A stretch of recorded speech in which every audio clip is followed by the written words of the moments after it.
Cryptocurrency বর্তমানে talk of the town. এই ধরনের ডিজিটাল মুদ্রা পৃথিবীর বিভিন্ন দেশে ব্যবহার করা হচ্ছে, যার মাধ্যমে আর্থিক লেনদেন অনেক সহজতর হয়ে যাচ্ছে। কিন্তু এই ক্রিপ্টোকারেন্সির সঙ্গে জুয়া, অনলাইন বেটিং এবং আরও অনেক নেতিবাচক বিষয় যুক্ত থাকার কারণে এই বিষয় নিয়ে বিতর্কও রয়েছে।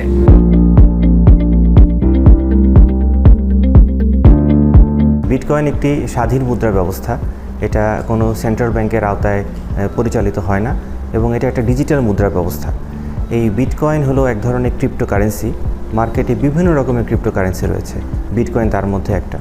এছাড়াও রয়েছে রককয়েন, রিপল, এছাড়াও বাইন্যান্সের নিজস্ব বেশ কিছু ক্রিপ্টোকারেন্সি রয়েছে।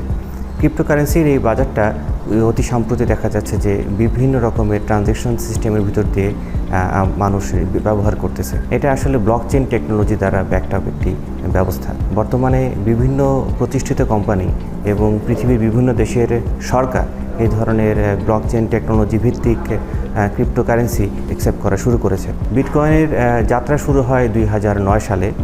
ছদ্মনামে সাতোশি নাকামোতো নামের এক ভদ্রলোক ধারণা করা হয় এই ধরনের মুদ্রার ব্যবস্থা প্রচলন করেন।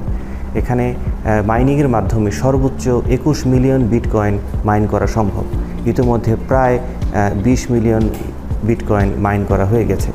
বিটকয়েনের আসলে দাম নির্ধারিত হয় মার্কেটে তার সরবরাহ এবং তার চাহিদার উপর ভিত্তি করে।